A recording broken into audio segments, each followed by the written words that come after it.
Good afternoon, everyone. My name is Pam, and on behalf of the British Chamber of Commerce Philippines, I would like to thank you all for joining us in today's event entitled Boosting the Philippine Business Services Sector, Driving Growth and Collaboration for Success. To begin our event, let me get started by briefly enumerating our house rules, which will also be flashed on your screens.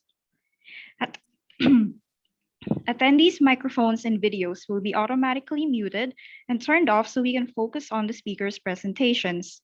We encourage participants to ask questions, and you may do so by typing it in the chat box you can find at the bottom of your Zoom screen. We will entertain questions after the presentations. This webinar will be recorded and will be shared to participants after the event. All right, and now to finally commence our activities for today, may I call on the Chamber's Executive Director and Trustee, Chris Nelson, to deliver the opening remarks and introduce our first set of guest speakers for today. Over to you, Chris. Thank you very much, Pam. I hope everybody can hear me clearly. So first of all, I'd like to give a warm good afternoon to everybody from Manila, or where you're joining from in the Philippines. And a very warm good morning to everybody who's joining from the UK. So first of all, on behalf of the British Chamber of Commerce, I'm Chris Nelson, Executive Director and Trustee, and I warmly welcome you to this webinar today, which is about boosting the Philippine business service sector, driving growth and collaboration for success. And obviously, this online event is to discuss increasing business opportunities and potential partnerships in the UK and the Philippines in the professional business sector to provide the latest outlook and future for the Philippine business industry in 2022, and obviously give a future outlook. Likewise, we obviously now have the opening of the Philippine economy post-pandemic. And we're also going to highlight to you some key changes, in particular the Public Service Act amendments, which are now pending for the official ratification with the Office of the President. The inclusion of the Public Service Act in the discourse will accentuate the benefits and advantages to the Philippine economy, specifically in business service sectors, as the Philippines aims to be an economically at par with some of its Asian counterparts. I will come on. I'd also like to give today a special thanks to Miss Susanna Cordero, of the head of the International Trade of Greater Manchester Chamber of Commerce. Susanna and I go back a long way. She's been very supportive. We've had a very long, outstanding relationship with the Greater Manchester Chamber. And we'd just like to say once again, thank you for being one of our speakers today. And thank you for the continuing relationship we have with Greater Manchester. I'd also like to express my thanks and gratitude to Mr. Ed Bass, Investment Manager for the Investment Services team at the Department of International Trade, for making the time and effort to share additional insights as well within the UK business sector. And we'll be coming now to our two speakers who are members, and that is Mr. Alvin Noel Saldana and Ms. Clarissa Seyo from the Deloitte Philippines, who'll be sharing their insights regarding the Philippine Business Services Outlook 2022, which will help provide additional information for strengthening business opportunities between the UK and the Philippines. To our participants today, I would like to encourage you to do the answers and questions. It's very important to have that. Before our two speakers begin, which is obviously Clarissa and Alvin, I would just like to emphasize their background. So Clarissa is a partner at Deloitte Philippines, which is locally Navarro, Amper and Co. She has 15 years of experience, obviously with engagements in the Deloitte Philippines Business Processing Solutions, or BPS group, as well as a subgroup which operates under the Tax and Corporate Services Division. So she's very closely involved in overseeing the accounting and payroll engagements with multinationals, and also on a daily management basis. And she's been involved as one of her key engagements, including global HR transformation project. And she's been appointed the Philippines requirements lead and subject matter expert. And of course, she's also done special engagement as her interim monitoring, accounting, financial control on behalf of the bank consortium. She's a certified public accountant and a certified management accountant. And she also holds a degree or a note of a post in tax ethics leadership. So that is Clarissa. And then we were also joined by Alvin, who is a principal, tax and corporate services, also with Deloitte and Nevea, Emperor & Co. And he will be assisting. He has over 17 years experience in tax and corporate services. His expertise includes a myriad of engagements, including tax application, assessment assistance, registrations, mergers and acquisitions, as well as incorporation, dissolution, and registration with government agencies. He's a local leader of the Deloitte Philippines Global Employee Services, or GES Group, specializing in assistance and support to both employers and employees who have cross-border staff movements. He's a member of the Integrated Bar of the Philippines and also the Tax Management Association of the Philippines. Clearly, we have two speakers today who are very well experienced experts in their fields. And I'd like to thank them for their support to the chamber. And I'd now like to hand it back over to Dea. And again, just encourage everybody who's listening in today, please send your questions. You get the most from this by participating. Dea, over to you. Thank you. Thanks, Chris. All right. We'll now turn over the time to Attorney Alvin and Ms. Charisse Shao.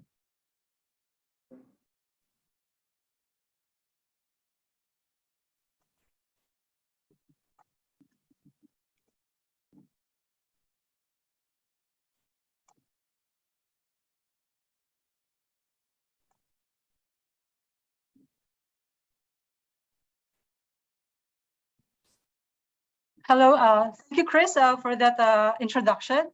So a pleasant afternoon to the participants of this webinar. First, I would like to thank the British Chamber of Commerce, Philippines, for inviting me and Alvin to talk about the outlook for the Philippines business services sector. But before we talk about the Philippines setting, let's take a look at the global trends and outlook and how this is shaping the path forward for the Philippines.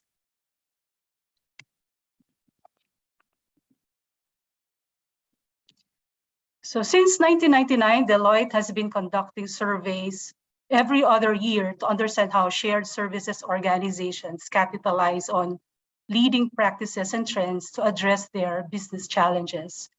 For this report, 600 respondents from 45 countries participated. In the following slides, we will explore key trends with respect to talent models, enablers, functional scope, and value-added capabilities. The top three functions performed in shared services are finance, HR, and IT. And the top three value-added capabilities implemented by these global services are RPA and automation, reporting, and process excellence. And these organizations plan to further invest in analytics. On embracing a digital mindset, survey respondents said that technologies which improve and optimize their services are critical to how their organizations innovate across functions. And this is evident in high-performing business organizations having digital transformation on top of their strategic agenda. And respondents identified RPA, single instance ERP, and global standardized processes as the top three key enablers to achieving their objectives. On investing in talent and diversity, organizations are also prioritizing talent by focusing on better employee experiences, building new innovative virtual talent models, and increasing diversity in leadership. For the next 2 to 5 years, and because of COVID-19, 87% of organizations are focusing on expanding remote working capabilities to ensure business process continuity. In fact, 73% of shared services and 42% of outsourcing organizations said that they will implement a hybrid model in the next 3 to 5 years. So in this section, we now explore how these global trends and outlook, coupled with the current geopolitical environment in the Philippines, has impacted the country's business services sector. But first, let's have a quick overview. So the Philippine GDP posted a full growth of 5.6 in 2021, slightly above the government's 5 to 5.5% target. And one of the contributing factors to this growth is the easing of restrictions during the last quarter of 2021. And reputable institutions such as ADB, World Bank, IMF, Oxford Economics, and EUI predicts that GDP growth will be between 5.3 to 6%. In this page, we highlight why the Philippines continues to be the global outsourcing hotspot, with IT BPM as a prime economic driver. So the Philippines is still the global IT BPM leader. We have highly skilled and culturally compatible workforce. And the Philippines also has a favorable demographic outlook. And on top of that, the country remains an attractive destination for technology, digital and innovation, and business process management. In the next section, I will walk you through the 5 trends that I believe will shape the business services sector in 2022 and beyond, and how the private and public sectors can respond to identified challenges to help the industry remain globally competitive. First, AI, human and machine collaboration. Automation, machine learning, and deep learning, which are subsets of AI, are rapidly changing the business landscape and are already being used by big companies. In a recent Deloitte survey of over 2,700 executives, uncovered that AI gives organizations a competitive advantage, and most are making plans to harness its power more broadly and increase investments.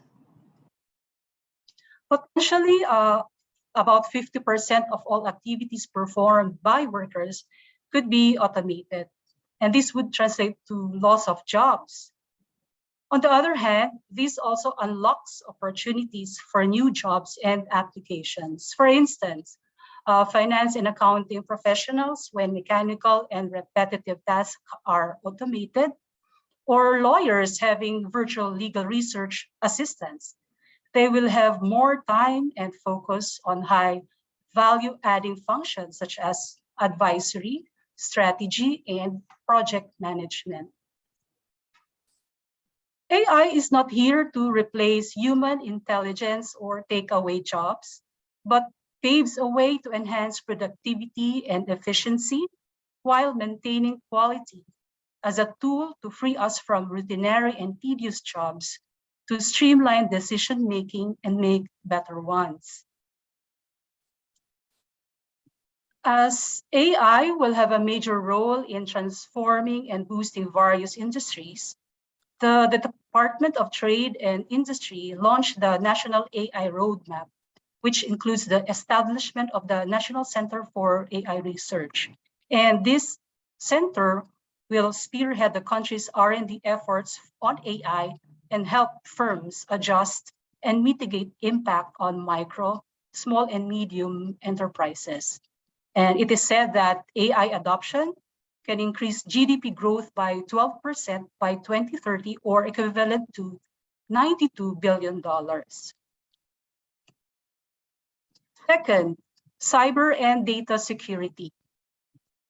Today's technological advancements have brought massive and countless benefits at the micro and macro level.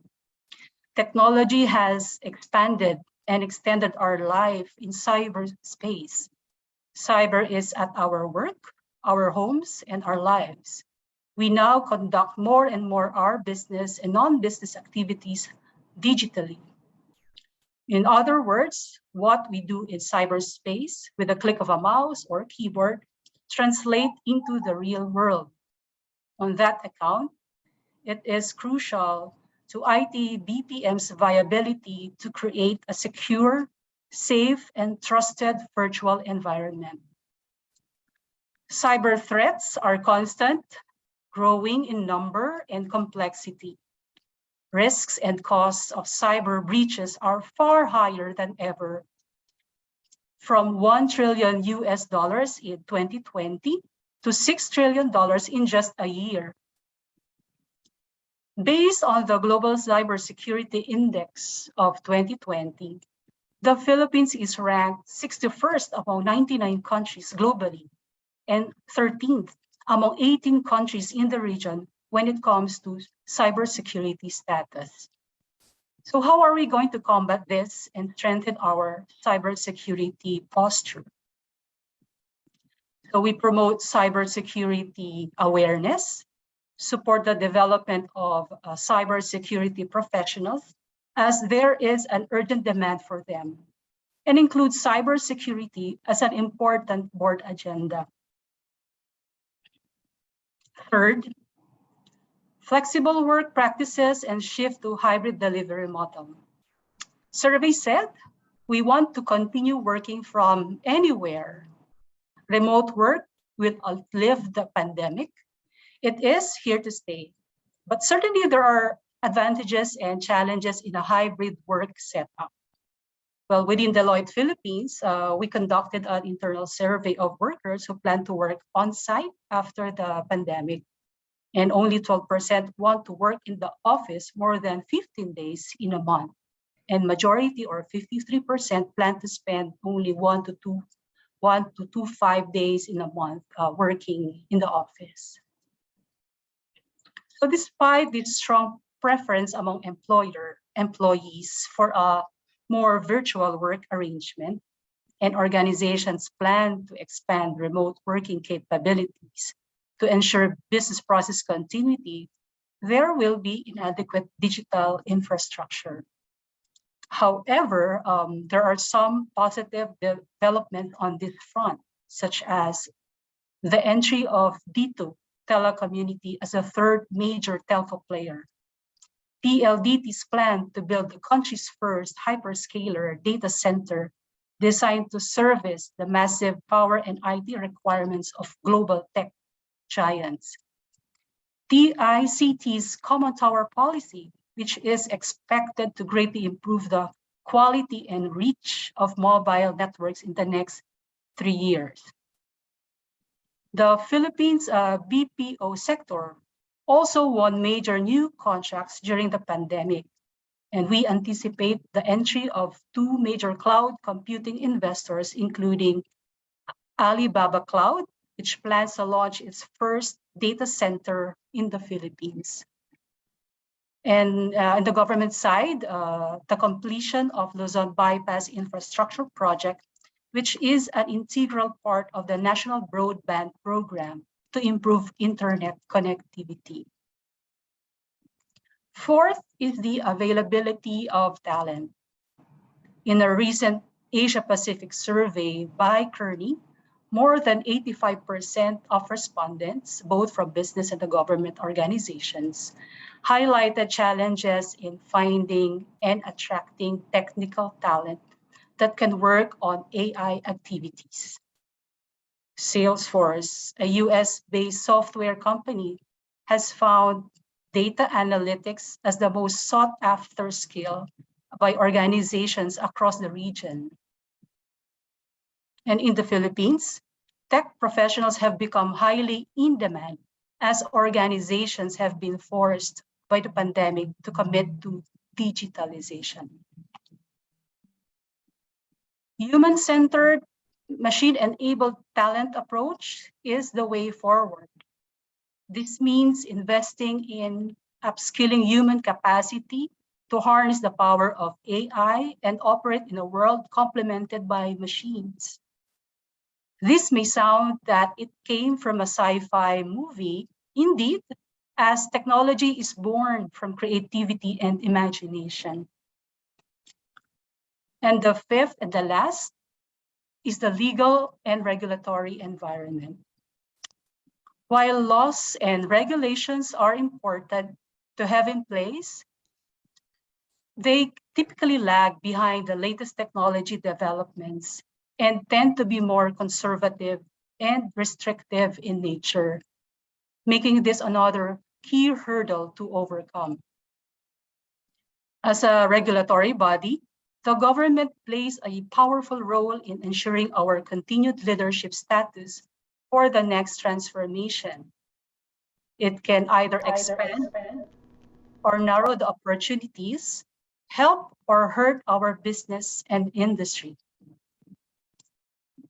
So before I end my presentation, as a recap, the 5 trends or outlook to expect in 2022 and the next few years are AI, hybrid work, cybersecurity, upskilling of workforce on tech-related skills to mitigate availability of talent, and the government's openness to foreign direct investment. So I now turn you over to Alvin to continue the discussion on the Philippine regulatory environment and incentives for foreign investors. Thank you. Okay, thank you, Charisse. Good afternoon, everyone. I hope you are doing well and safe in your respective homes and offices. And to our friends in the UK, good morning. I'll now be talking about the regulatory reforms that the government is undertaking as of the moment to help businesses boost the Philippine economy. Next slide, please. Let's go to the first, tax reforms. Okay, the first question is, why is this needed? Basically, and to put it bluntly and simply, the Philippines has the highest corporate income tax rate in the ASEAN region. And the second one is that there is simply too much tax rates going around. So me as a tax consultant and a tax practitioner have to memorize everything. There are tax rates as low as 2% all the way up to 25 and 30. So modernization of the fiscal incentive system seeks to harmonize most of these rates so that we as tax consultants and companies and taxpayers would have to just look at a number of rates and understand them. Next slide, please. Okay, so just a brief background that you can see here. The Philippines previously had a tax rate of 30%, but now it's down to 25 and 20% for domestic corporations. 20% if the total assets of the corporation is 100 million pesos and below, and the net taxable income is 5 million Philippine pesos and below. For all others outside this category, 25% tax. Now for resident foreign corporations, the tax was lowered from 30% to 25%. This includes all resident foreign corporations such as regional operating headquarters, which has slightly increased from 10 to 25%, effective January 1st, 2022. And non-resident foreign corporations also have a lower corporate income tax rate beginning January 2021, from 30 to 25%. There's also a reduction on the minimum corporate income tax, which is applicable on the fourth taxable year upon operations of the newly established entity. And this minimum corporate income tax is applicable in case the amount which is applied to the tax rate is the sum of it or the product is lower than 2%. But because of the pandemic, the Philippine government deemed it best to lower the minimum corporate income tax rate from 2% to 1% from July 2020 to June 30, 2023. After June 30, 2023, it goes back to 2%. Next slide, please. Now, this is just a simple chart, simple graph on where we are now and where we had been in 1997 all the way up to 35%. It went down a bit to 32 in the year 2000. 2005, it went up again to 30% in 2009 and in 2020, and going forward, 25% and 20% respectively. Next slide, please. Okay, what is the effect of the reduction of the corporate income tax rates? It will have an effect in case you have a treaty with other countries which have lower tax rates in terms of dividends, interest, and royalties. So in this particular case, we cited Malaysia, Singapore, Japan, Netherlands, USA, Canada, and France. In this particular case, you don't need to apply for a tax ruling or a tax treaty application ruling, simply because the tax rate is now lower. Previously, corporations would go to the tax office in the Philippines, ask for a ruling because their tax rate for dividends, interest, and royalties are higher than what is stated in the tax treaties. Now, in certain tax treaties, you have the 25% included in the tax treaty itself. So you don't have to go to the tax office, get a ruling to apply for the preferential tax rate. Next slide, please. Okay, taxation of passive income and other reforms. Passive income, okay, what is important here for residents and non-resident corporations? Basically, if you look at the first two, interest on income on foreign currency bank deposits and tax on gains of shares of stock not listed or traded in the stock exchange, it basically harmonized the rate. It used to be the old rate for gains on shares of stocks, 5% on first 100,000 and 10% over 100,000. Pretty messy. There's lots of things to worry about. Under the CREATE law, 15%. Interest on income on foreign currency bank deposits, it was lower, 7.5%, but now it's higher a bit, 15% for resident foreign corporations. This is to harmonize it with the current tax rate of local deposits. This is quite important for domestic corporations. The third one, repeal of the improperly accumulated earnings tax. If your retained earnings exceed 100% in any given from capitalization for any given year, you're technically penalized 10%, subject to certain exceptions. But now they are exempt, so there is no more improperly accumulated earnings tax, and domestic corporations can just be have more revenue in them and do not need to divest it at any point in time. Foreign source dividends is now exempt if received by domestic corporations, and tax-free exchanges of shares, which are previously exempt, but just to highlight, you need a prior ruling from the tax office for this. Now, because of the ease of doing business, it's automatically exempt and no prior ruling required. This is especially favorable because tax rulings take time. You're lucky if you get that tax ruling from the tax office within 6 months or 1 year. It usually takes a couple of years. Next slide, please. Okay, fiscal incentive reforms. Okay, for registered enterprises with the incentive giving bodies, as a general rule, under CREATE, you're entitled to income tax holiday of 4 to 7 years. Okay, for if you are both a domestic and export enterprise. For domestic enterprises, meaning they trade in the Philippines setting for most of their operations, they are allowed enhanced deductions for 5 years after the 4 to 7 years. We'll discuss that later. The 4 to 7 years would depend on where you are located, okay, and what tier you are joined in. Okay, for export enterprises, which I assume would be most of you here, you also have an income tax holiday for 4 to 7 years. Then after that income tax holiday of 4 to 7 years, you either choose between the special corporate income tax rate of 10 years or the enhanced deduction also of 10 years. Now, if you look at the tax rate for special corporate income tax rate, it's 5% based on gross, but the coverage is in lieu of national and local taxes. Now, there are many kinds of taxes here in the Philippines. National taxes imposed by the national government and the local taxes imposed by cities, municipalities, and the smallest local government unit, the barangay.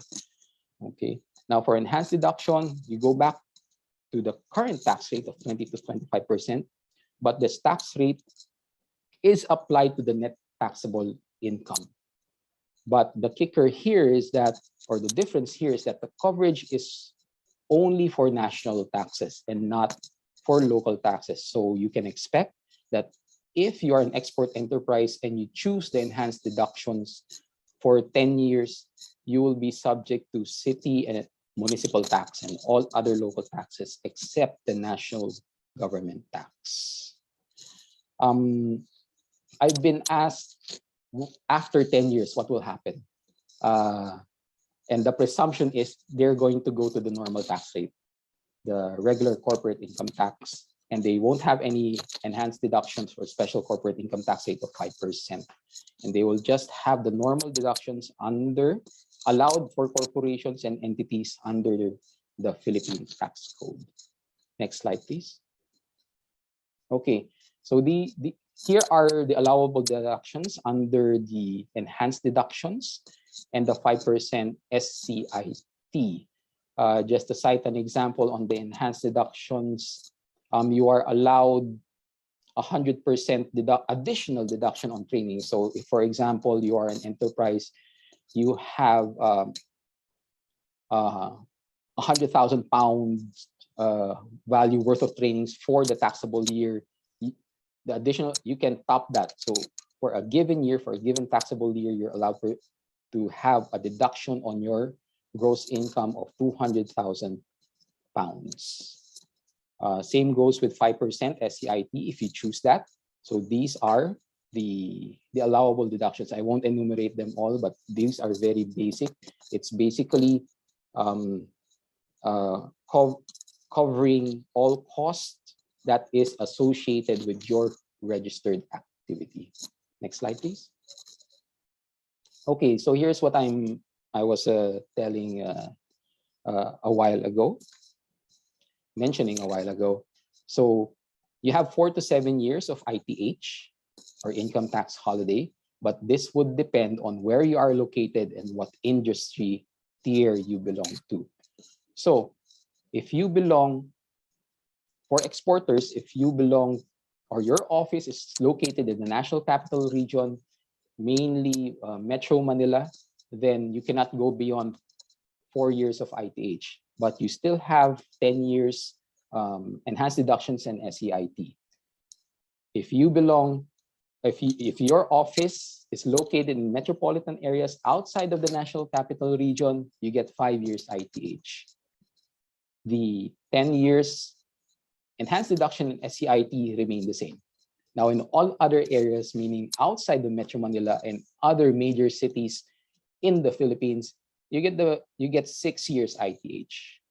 Okay? And that is for tier 1. For tier 2, it's up a bit.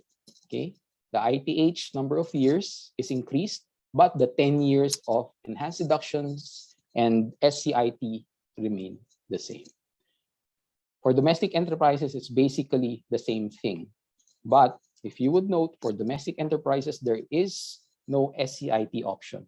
After the ITH, they are automatically allowed an enhanced deduction of up to 5 years only. After that, they go back to the regular corporate income tax rate. Next slide, please. Okay, so here are the tiers. Okay, tier 1 includes activities that have high potential for job creation, generate value, promote essential support, emerging owing to potential comparative advantage takes place in sectors with market failures. Tier 2 includes those activities or enterprises that produce supplier parts, components, intermediate services, manufactured not critical to industrial development. Tier 3 includes activities such as research, generation of new knowledge and intellectual property, commercialization of patents, industrial design, highly technical manufacturing, or critical structural transformation. Next slide, please. Okay, now these are the locations. First one here is National Capital Region, metropolitan areas, which if you are in an export enterprise, You can also be located in Metro Cebu and Metro Davao, and you are allowed or given by 5 years income tax holiday. Other areas outside of those, you're allowed six to 7, depending on your on the tiers that you belong to. Next slide, please. Okay, the 2020 IPP preferred list of activities. I won't concentrate on the preferred sectors, but these are pretty obvious. For the export medical, for the export sector, preference is given for the production and manufacture of export products, activities in support of exporters, and services exports. Next slide, please. Okay, tax reform, what's next? Those on the left of your screen, those are the laws that have already been passed and have become law. We first had the train law, which covers individual income tax, VAT, excise tax, estate and donors tax, and DST. We also have the tax amnesty, the CREATE law, which covers corporate income taxes, package 1 and package 2, sin taxes, alcohol and tobacco products. Now in the pipeline, okay, we have package 2 also covers mining taxes, real property valuation for package 3, and package 4, passive income and financial taxes. Next slide, please. Okay, this will be my last slide. Foreign ownership restrictions. Foreign ownership restrictions are basically governed by the Foreign Investments Negative List. And we are on the 11th Foreign Investments Negative List. It was passed, if I recall, 2018, but there will be amendments to it. We don't know if it will be signed by the current president or the outgoing president, or to just wait for the incoming president this May. However, there are some proposed amendments that remove limitations to the practice of professions. So foreign lawyers, foreign accountants, engineers can now or may, going forward legally, practice their profession in the Philippines. This is still a House bill, so it's in the pipeline. Also is the Public Utilities Services Act, okay, House Bill number 78, but I think there's also one in the Senate. It's basically allowing foreign ownership of water utilities, electricity distribution, and transmission. So basically this would help, as the government sees it, help the Philippine economy be boosted during and after the pandemic. So that ends my presentation. Thank you everyone for your time.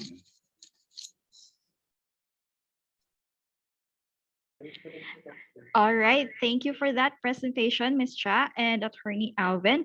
And thanks also for highlighting the factors to look out to in the business services sector and the ever-changing nature of taxation and tax reforms.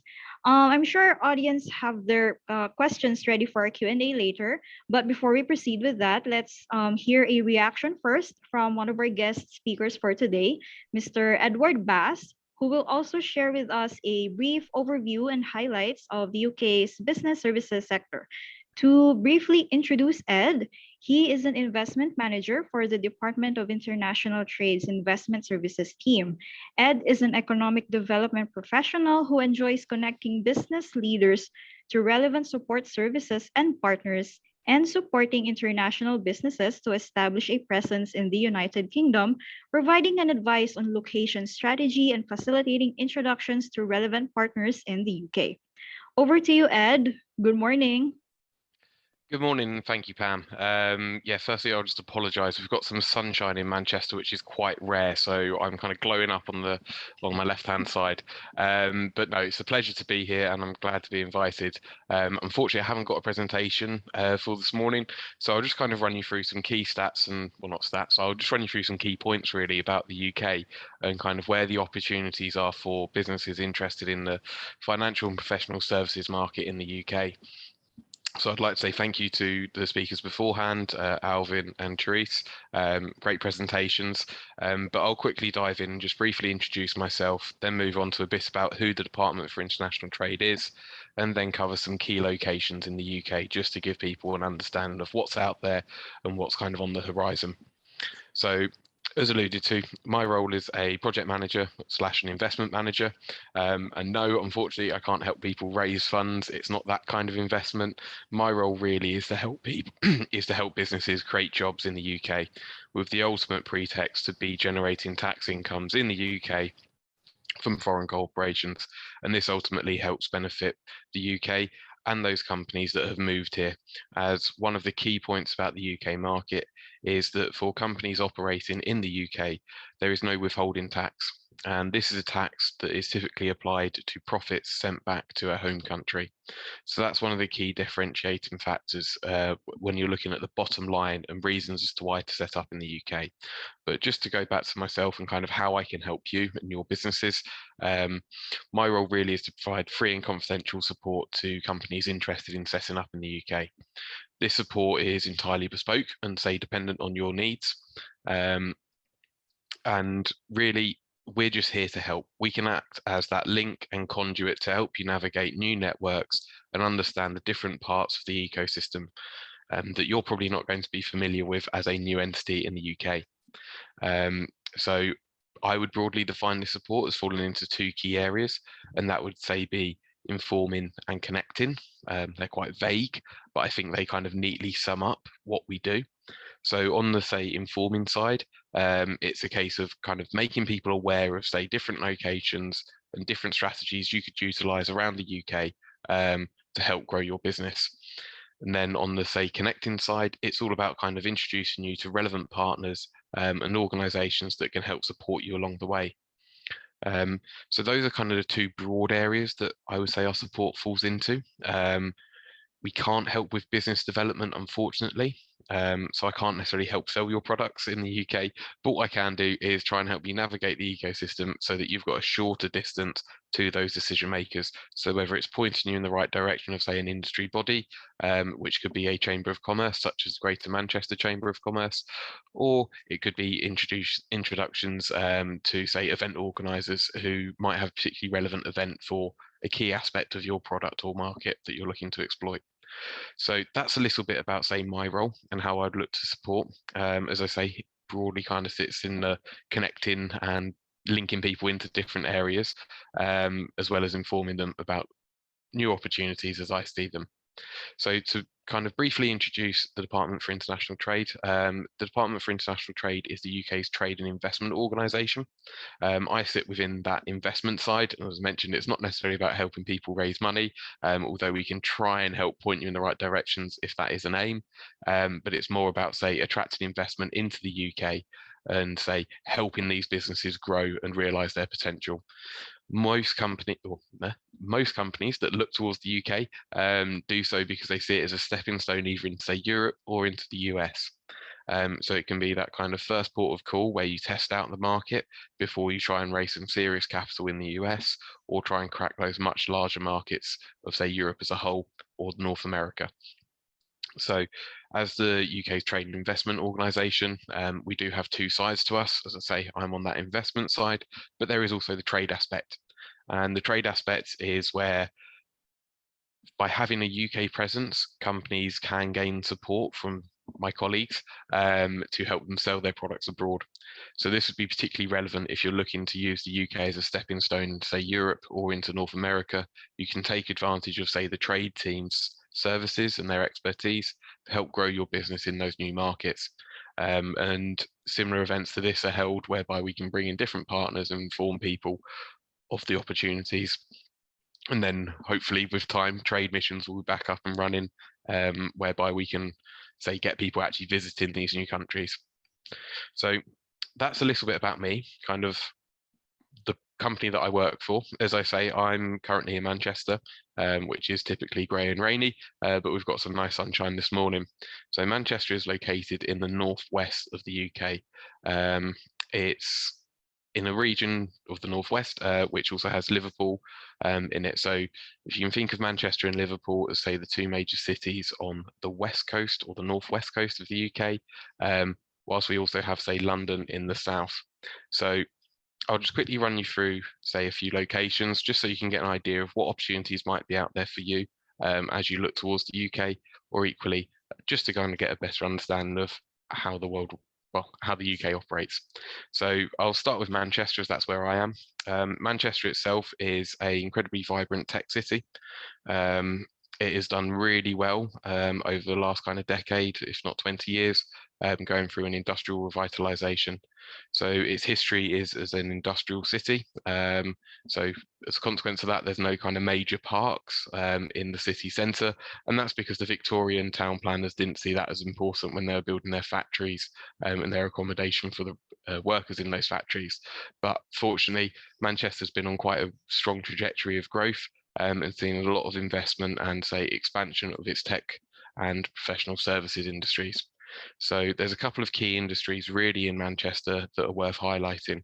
As Shrees has kind of spoken about, cybersecurity is an emerging sector and is something that is going to be ever more pervasive in our world.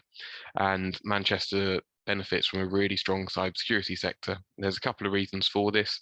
There's a lot of computer programmers produced by the universities in the city, but there's also a strong public sector interest in the city too, with an element of the government's national defence capability located in the city centre.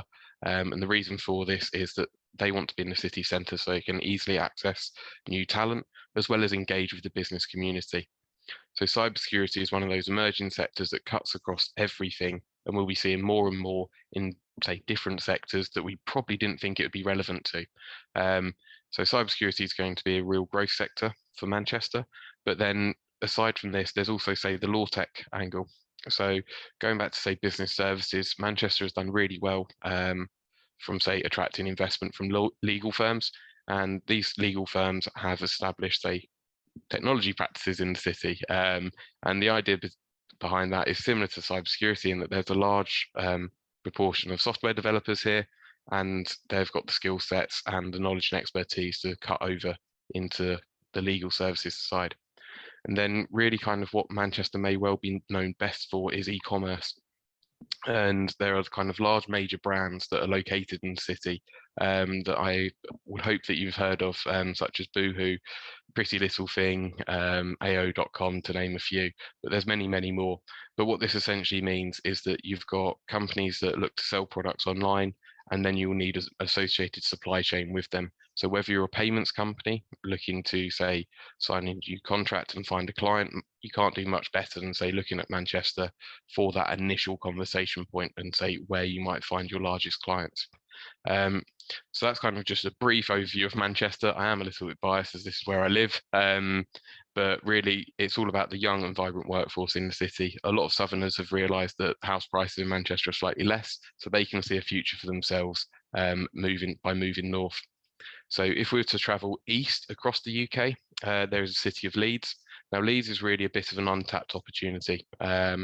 There's always people who look to go to London. Manchester has become a lot more popular, but Leeds, which is on the northeast coast of the UK, it's not a coastal city, but it's on the northeast of the UK, benefits from kind of being untapped.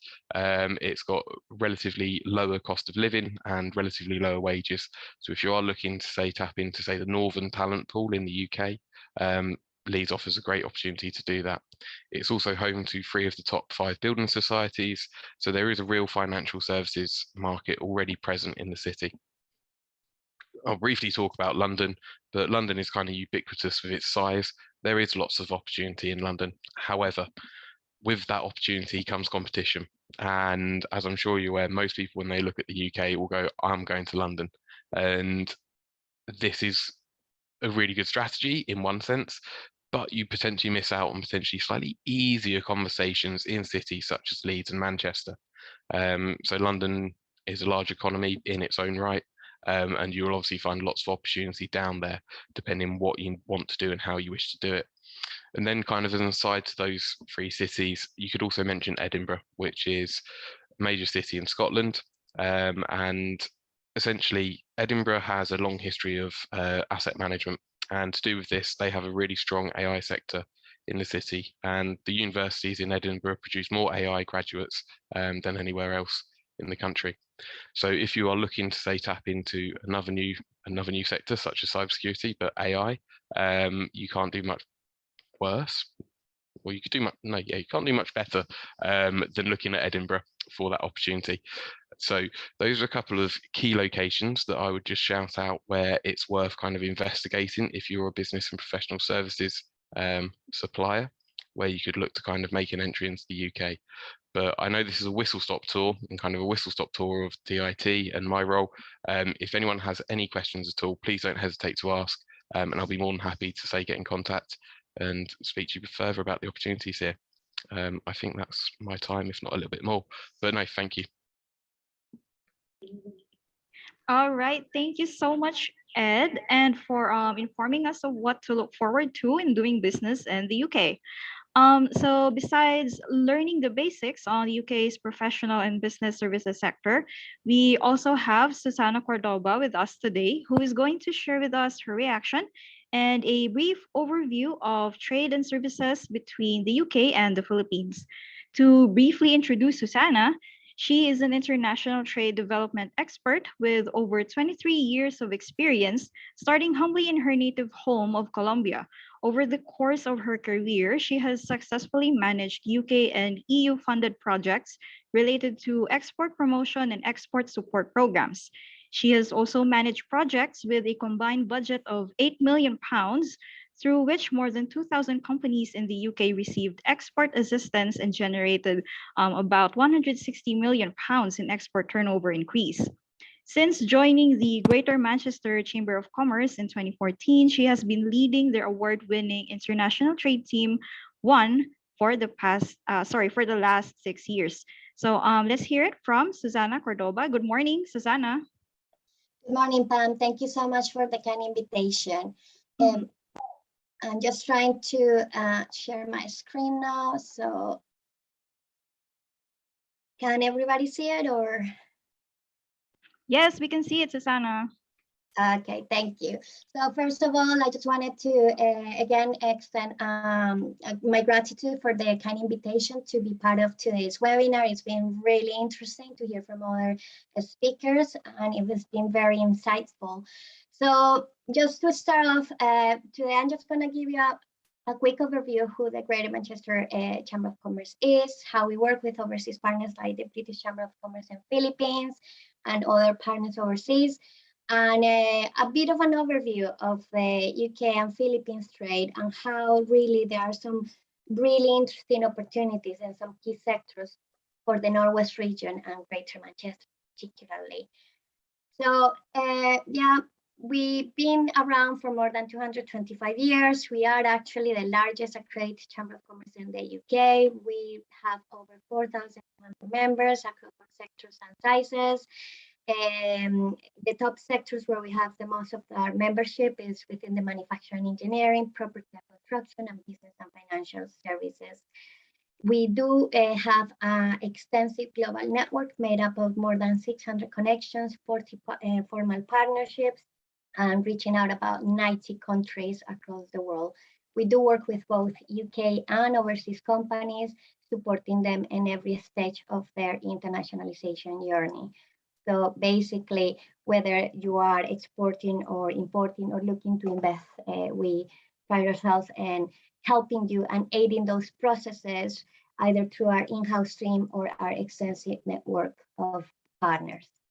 So I'm not going to go into the detail of the services because I'm hoping that you'll get the slides afterwards. But as I said, we said that we support companies in every stage of their internationalization, whether that's market awareness and market research, entry services, training, customs compliance services, access to funding, getting paid services, which is mostly about letters of credit, due diligence type services, documentation. We are the leading provider of export documentation services in the north of England. Most recently, we included into a portfolio of services, customs clearance services. So we help UK legally based companies with their export and import clearances. We also offer an international membership, and that's just to help companies that do not have a legally entity here in the UK, but are interested in testing the market, whether that's for export or investment. So you get the chance to get connected to local companies or networks. So all these will be available in the website. You are interested in knowing more about it. That's the team. And now, yes, just what I came here to do, just give you an overview of the UK and Philippines trade flows.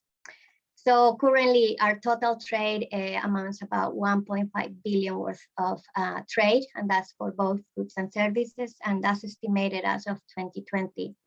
As we can see in terms of goods, which is an interesting thing for me, considering that the UK and the Greater Manchester region are very strong on services, is the fact that actually in terms of goods, we have a positive trade balance, meaning we're exporting more than we are importing from Philippines. However, on the service sector is the other way around. We are importing a lot more services than we are in terms of what we export. So we have a slightly negative trade balance in overall. In terms of goods, we can see that up to 2019, obviously prior to the impact of COVID, exports of goods were registering a huge growth, about 73% between 2016 and 19. And then not surprisingly, a bit of contraction due to the 2020 first year of pandemic. And in overall, between the 5-year period, it's been a 16% growth. In terms of imports, actually, less so much the term of the growth, just about 10% up to 2019, and then contractions as expected for the 2020 period. Some of the key sectors for exports in terms of goods, both export and import, are the electrical and machinery, equipment, and that's for both, as I said, export and imports. Then we have machinery and mechanical appliances in the top second place, and then there is a bit of variation in terms of the export and import. We've seen that there has been some changes between 2018 and 2020, with some sectors gaining more importance in terms of their contribution to the total export and imports. In terms of exports, we see like paper and paperboard articles kind of jump, going from 1.3 to 6.3 in terms of their contribution to the total exports in 2020. In terms of imports, as I said, very similar to the export ones. Now, if we look into services, again, that's an important slide, because we can see that services has shown a bit more resilience through the impact of COVID. After 2019, obviously a huge growth of 65%. And even with the contraction experience during 2020, we can see that there has been a cumulative growth of 42%. In terms of imports, on the other hand, we have seen that even before the impact of COVID, we have seen a bit of decline, but not as massive as you would have expected. And then in terms of what are the top trading sectors for exports, other business services accounts for more than 50% of the total exports to the Philippines, followed by telecommunication and insurance and pension services. When we see at the importing side, again, other business services has become very prominent in terms of what we import from the Philippines, and experienced a huge growth, going from 31% back in 2018 all the way to more than 60% by 2020. And as expected, travel has suffered a huge hit. It used to kind of contribute almost more 55% back in 2018 and has gone down to 11%. But obviously, we expect that this will again shift again as we move forward. Financial services, another interesting sector that had gone from contributing only about 2% back in 2018, all the way to 7% by 2020. So these are interesting stats that shows some of the opportunities that there could be for both British and Philippine companies. In terms of where we locate in terms of partnership with the Philippines, and this is primarily on the good side of things, but we are number 20th, and ahead of us we have France, Italy, and Germany from the EU. But considering that we have very similar strengths, I think this outlines the importance of the opportunities that we have to increase both bilateral trade and investment. Back in, as of 2020, Germany was expecting 1.5 billion compared to 400 million from the UK. And in the 2016 to 2020 period, Germany, Italy, and UK actually registered some growth in their exports, with the exception of France. We actually saw the largest contraction of about 37%. Now, unfortunately, I will have given you a more detailed overview of what the Northwest and the Greater Manchester region looks in terms of the trade with Philippines. But I'm guessing that the values are so low that there is no available data as of now, which again, I think this only but outlines the huge opportunities for growth. This is according to the International Trade Center and their trade map. It says that in terms of export potential, we have about 1.3 billion from the UK to the Philippines. Currently, just about realizing about 653 million in the US dollars. And so we still have an untapped export potential of nearly 1 billion worth of US dollars for goods and services. This is a look more interesting on the good side. So we can see that the darker section of this trade map showcases what we have actually realized already in exports, and the lighter section is the unrealized export potential. So we can see that in most sectors, we still have loads of opportunities for growth, from automotive to aerospace, pharmaceutical, food and related products, medical devices, chemicals. There is huge opportunities for UK companies. And now looking more at the service sector. So this is more kind of making the links with the strengths of Greater Manchester. And this is very kind of building on what Ed just mentioned before me. So one of the opportunities in terms of exports is within the infrastructure sector. So with Philippines increasing their budget, their national budget for infrastructure improvement, this outlines some opportunities, especially for the Greater Manchester region, where we have an important cluster of construction and property companies, especially within the Greater Manchester Chamber of Commerce. This is one of our most important sectors, where there is a lot of expertise in developing smart cities and zero carbon buildings. We also have education. Again, Philippines is working towards bringing the international standards to higher education and vocational training via programs and international partnerships, increasing and improving the English teaching competency and the use of technologies. The Northwest region is home to 11 world-class universities with a wide range of higher education and technical vocational courses. And there is a lot of expertise within advanced materials. As Ed said, we are by history an industrial city region, so there is a lot of expertise within that. Retail, hospitality, healthcare, life sciences, digital, legal and financial services, construction and other. According to some of the information that we have, Greater Manchester is one of the largest legal and financial clusters outside London. And as I also said, there is a lot of influence and crossover with some of the digital developments, with fintech coming into the scene for this region. Greater Manchester alone, we have 5 of those higher educations, as I mentioned before, and they are very active on the international scene, and they are very looking forward to develop further partnerships for their curriculum and other areas. Technology, again, this is an area where Philippines is also growing fantastically: banking and financial services, cybersecurity, data, and AI. And this is actually one of the areas where Greater Manchester has a lot of expertise.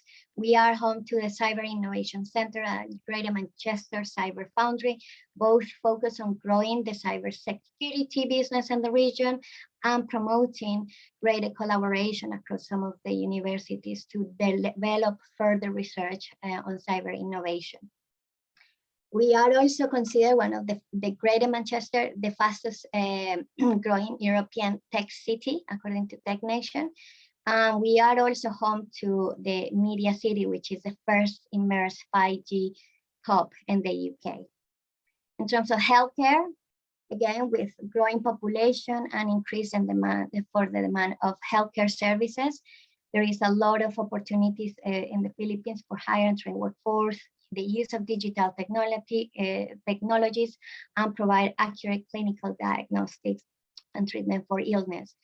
Again, Greater Manchester is a hub for some of the NHS agencies and has developed a great expertise in the arena of digital health, precision medicine, and is ahead of the game in terms of some of the cancer treatments and healthy aging. That's where I think there will be some interesting opportunities for collaboration between Philippine and Greater Manchester companies as well.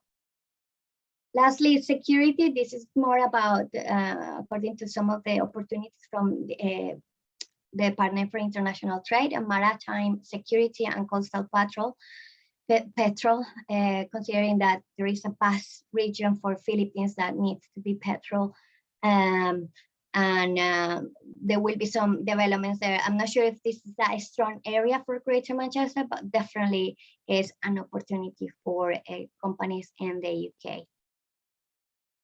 So this is all for me. I hope the information was useful to you, and I will be available for the next session, which is, I think, a Q&A.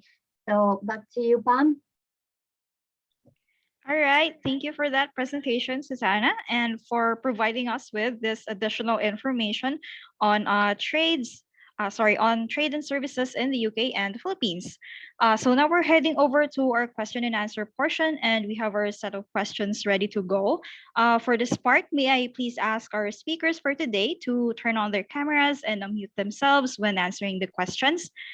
We've also been notified that Susanna will only be able to stay with us for a while due to a conflict in her schedule. So maybe we can go through the questions directed to Susanna first. Our moderator for the Q&A portion is none other than our Executive Director and Trustee, Chris Nelson. Chris, the floor is now yours.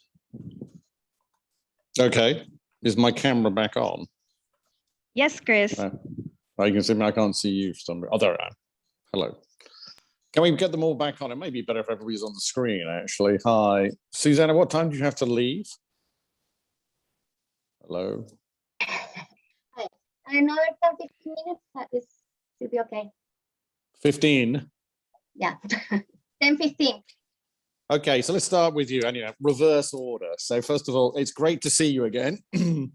And I can assure everybody Manchester is a great city. Let's just say the weather can be somewhat changeable, but apart from that, the people are very warm, but maybe not the same climate as obviously Colombia.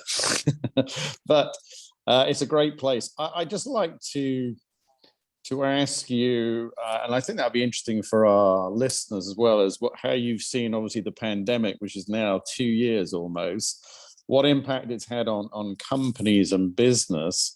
And what do you see going forward in terms of those changes? Because I think that's a kind of important learning for everybody. And obviously Manchester being a very dynamic area, that would be very interesting for you to just give your thoughts. Thank you. Thank you, Chris. Nice to see you again too. Well, I think for us, the UK and Greater Manchester, we have not only to contend with COVID, but also with the good old word Brexit. And that has had a lot of impact for us in terms of international trade. I think what we can see is,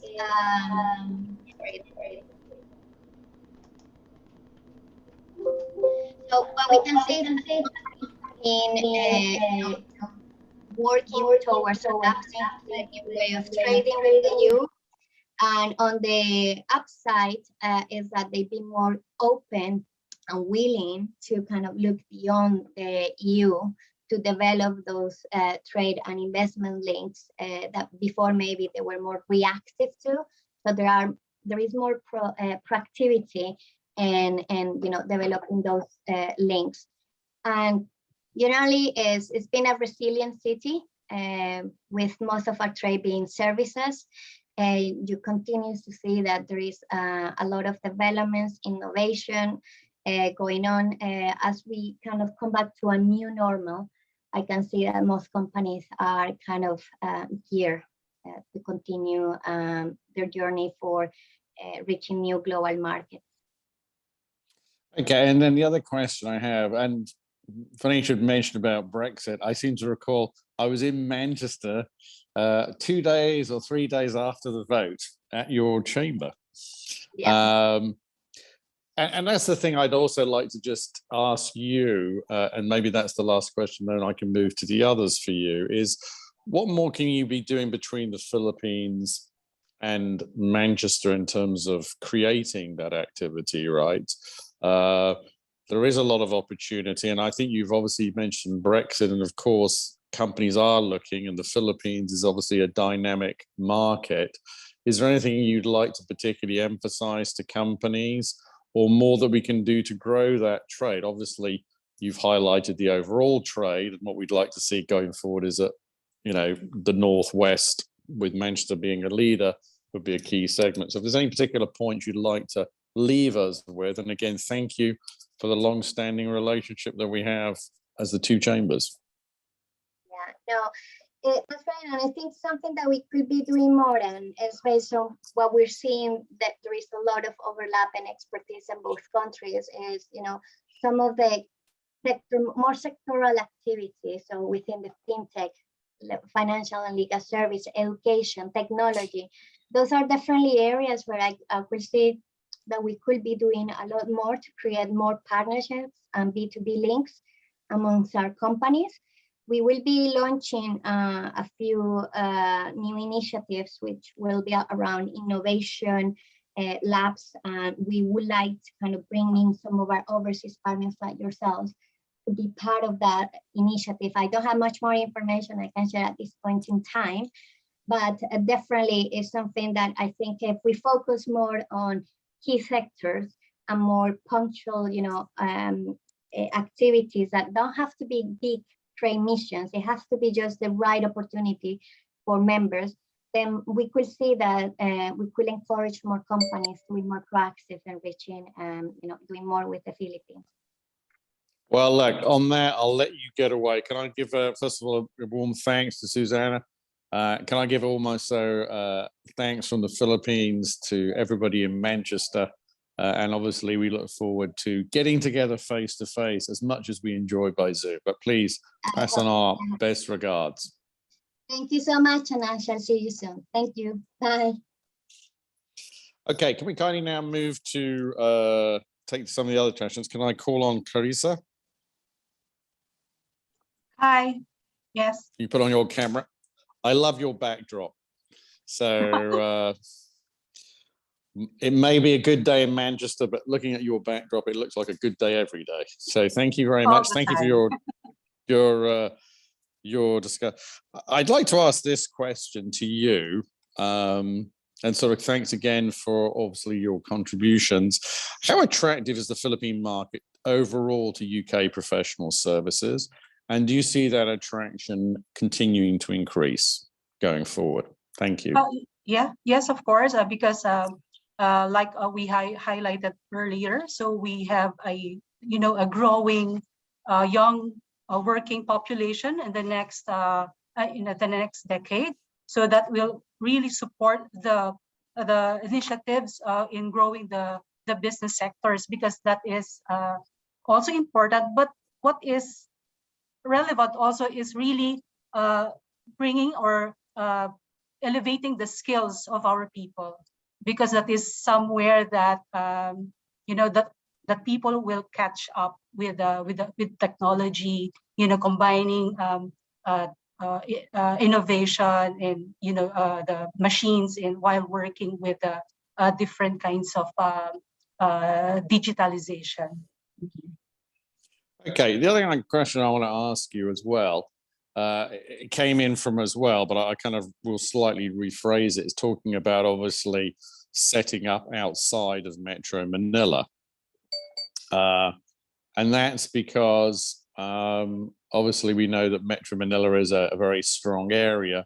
But those of us who've lived in the Philippines many years know that there is a drive to go to other areas, other regions such as Visayas or Mindanao.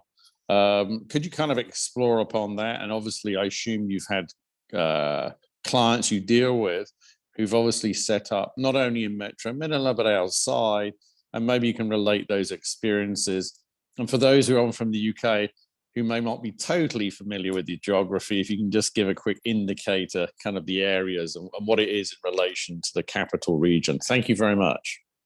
Yeah, like Cebu and of course some of the regions in the southern part, where English speaking is still prominent in those areas. So it will be really attractive to be one of the emerging cities later on. But the target eventually is really to have good connectivity and good infrastructure to the different parts of the Philippines, so that the remote work model will work, so that there will be more sources of talents, especially working women. Okay, so just to be clear to everybody, you see that if companies are going to look to set up, they can also look at opportunities outside the capital, because obviously people think about talent, they think about connectivity, but based on your experiences, other cities such as Cebu, which is, by the way, for everybody who's on from the UK, is the second largest city outside Metro Manila, and it's located in the south, known as the Queen of the South, I think is the definition. So you would still say there's opportunities, correct? Yeah. Yes. Okay. Let me now move to your colleague, Attorney Alvin. Are you there, sir? Hi, Chris. Yes, I am. I'm very impressed, sir. You're both a lawyer and you've also a member of the tax committee as well. You must have done a lot of studying, may I say, sir. Well, I'm still studying, if I could put it that way, because of the regulations and new laws that have come up and are going up. So need to be that will updated. never end. Based on my experience in the Philippines of 17 years, that will never end. Definitely it won't. A gift that keeps giving. Yeah. On that note, can I talk, and again, please bear in mind we have companies both from the Philippines and of course the UK. So just to sort of recap for people, we have obviously a presidential election coming up, which is, I think, scheduled for May 9th, if my mind good. But the actual change in administration is June 30th, if I'm correct. Right. Now, I'd just like to highlight, because you did a very good job on that, but I'd like to just bring up some of the recent developments and the fact that the Philippines, if I may say, and we as one of the chambers is also being one of the leading advocates on that, is some of the change in economic liberalization. You made a reference to the dare I use the word, euphemistic word they call foreign negative investment, which means you can't invest. Correct. But there's some changes there, and I'd like to get your views on how you see that trend and whether it will continue. So, for example, we had the Retail Trade Amendment Act passed and signed. We have the Foreign Investment Act, which has now been sent as an enrolled bill to be signed by President Duterte. And the Public Service Act, which is a major one, has, as my understanding, has gone through the bicameral, is now waiting to be sent as an enrolled bill. My question to you is, do you see this as a continuing move? Do you see that as an opportunity for people? And do you think that will continue? I'm not asking you to say who's going to win the next election, just please. Okay. But do you see that trend of further opening up, particularly as the Philippines obviously sees itself as an important member of ASEAN? Thank you. Okay. I would like to say that's a trick question, Chris. I say it's a difficult question. Yeah. My take on it is that the next president, whomever he or she may be, okay, if that person really has the best interest of the Philippines, the economy, its people in mind, then he or she will continue this regardless of political affiliation. Okay, so that is why it is important, obviously, to get this right, so to speak. Understood. And just to finish off, and this is not a trick, but just so people know. So when laws are passed, as an attorney, you know this in the Philippines, you also have to have a set of implementing rules and regulations, correct? Correct. So, and then my question is, as one of your roles, and I think you did very good, I assume that you also assist clients in terms of them understanding not only if a law changes, but if there's further developments in terms of those implementing rules. Am I correct?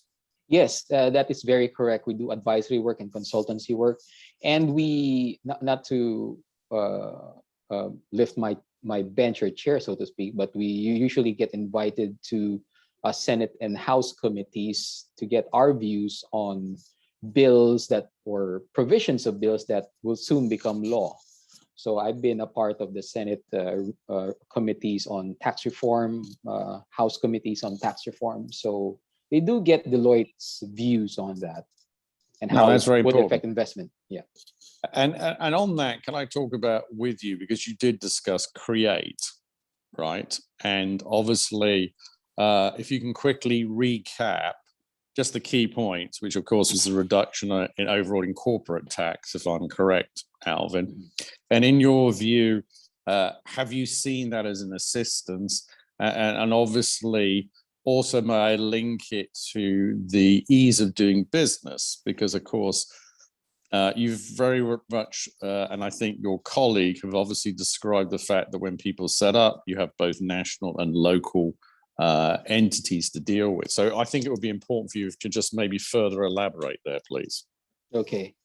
I don't know about other jurisdictions and other countries, but here in the Philippines, you have so many steps in order to say that you are fully registered under the Philippine system.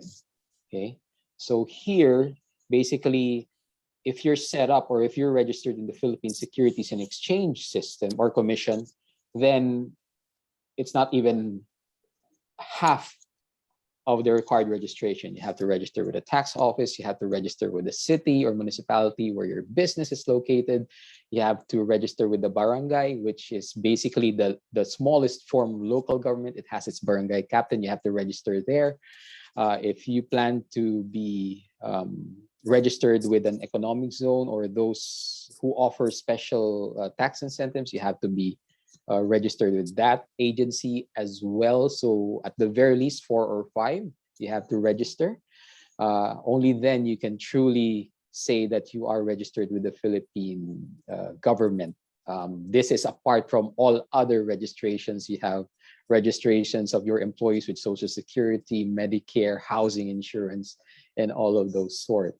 Now, whether or not that is easy for a foreigner or foreign company to consider as easy, it may be. I don't know if other jurisdictions have a lot more complex, but as far as I know, even other ASEAN countries have easier registration processes. I think Thailand, you can register in a week and a half, 2 weeks. So ours is pretty complicated, unfortunately, as of the moment. So that ease of doing business may not be that accurate, but hopefully these government agencies would pass new regulations, new implementing rules in order to facilitate easier registration. Okay, let me move to Ed, but just to sort of conclude, and I think you would agree here, Alvin, that certainly in the last year and also with this coming as we change, there has been a move, so everyone should be aware of further economic liberalization. And I think that's a very important note. And we appreciate, obviously, that Deloitte and yourselves, I'm sure, have been involved, obviously, in Create and obviously giving your valued input. So thank you very much for your time. Let me move to Ed, who's sitting, I understand, in the sunny city of Manchester. I'm just trying to sell this for you, Ed. Cheers, Chris. Manchester's a great city. The only thing, maybe not the weather, but when it's sunny, it's nice. But you know, apart from that challenge, can I just talk to you about your role again? Thank you for the presentation, by the way. And obviously, we work closely with the Department of International Trade. with the colleagues locally and everything else. Do you see any similarities between the Philippines and UK in terms of the business sector, in terms of what we can try to do together? Because, you know, I think this is a big growth sector, right, in terms of overall. And we appreciate maybe you can elaborate further, and also if you have any sort of current examples of in your role. Thank you. Yeah, so there's definitely some really strong synergies between the two markets. I must say that potentially the UK is slightly further ahead on the ease of doing business and, say, registering a business. To kind of draw a comparison to Alvin's previous note, whereby you can register a business in a couple of hours in the UK, and it's can be an entirely online process if you wish it to be. But as far as the business services world, there's a number of different ways there can be synergies between the two. The UK has a lot of large companies, and these large companies need to provide customer service and business services to a large consumer base. And this is where the Philippines can likely exact a competitive advantage from, say, a cost benefit situation or a cost analysis situation, whereby housing those kind of customer service and business operations outside of the UK can be more beneficial for companies inside the UK, which then can ultimately mean that they can develop more products and more, say, technology that can help them grow further. So outsourcing tends to get a bit of a bad rap, if we're all completely honest, in the UK, but it does offer advantages to companies that do use it, in that they can reduce their expenses and they can reinvest that money into further growth. So there are strengths to doing it, and there are reasons why you can do it. And the Philippines is frequently seen as one of those alternative markets where you can do that kind of work. So previously, the obvious example would have been, say, UK companies outsourcing to India, and that's because there's, say, that common heritage kind of link between the two countries, as well as the language. But as other countries such as the Philippines have grown more and their workforce become more educated, that English is just as comparable as, say, an Indian outsourcing company. So there's kind of real advantages there on the Filipino side from the expertise and, say, providing services to UK businesses. And then there's also those advantages for UK businesses who wish to take advantage of that. Speaking a lot about advantages here, but yeah. No, it's fine. And just one question, because I think we have to come up to about 9. I think I've asked everybody 2 questions. I've been very fair. The other thing I'd like to just get from you, actually, obviously you're located in Manchester, correct, Ed? And obviously you did a good highlight on the geographical locations, Manchester, Liverpool, and Leeds, or what I know, my brother lives in Leeds. So, and we won't talk about soccer for Leeds at the moment. So you focus on the northwest of the area, and I'd like to kind of ask you how you also work, or would you interact, say, with business commerce organizations or other organizations, and what more can we do together, actually, to kind of develop business between the two countries, in your view? Thank you. Thank you. No, it's a really good question. So sorry, I may not have made this clear, but I do sit in Manchester and in the northwest, but my role is national. So I shouldn't have a bias for a particular location. Everyone should get an equal kind of promotion from myself, but here we are.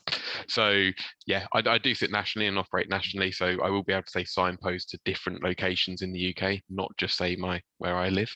But what more could we do to kind of engage and encourage those links?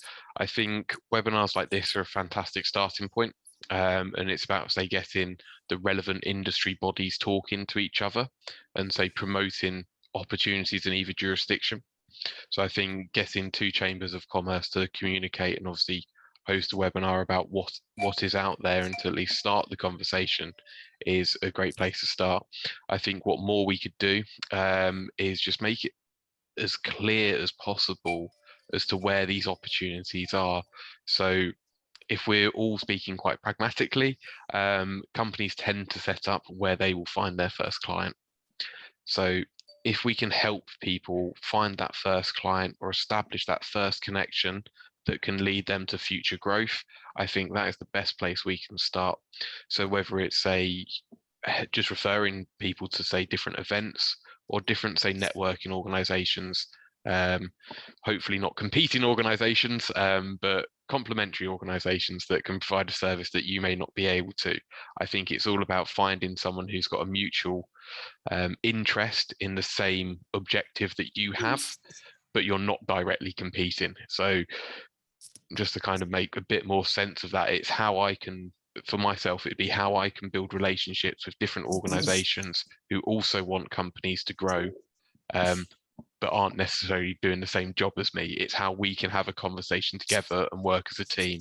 And I think COVID and now that we're on Zoom has kind of provided a perfect platform for that kind of collaboration, where it's just a lot easier to engage and stimulate the conversation. So that would kind of be my 2 cents on that. Well, thank you very much. Can I just now come to a conclusion? Can Teresa and Alvin just put your cameras back on so we can say thank you for all your efforts to join us, me and Ed. Are you there, Teresa, Alvin? Yes, Chris.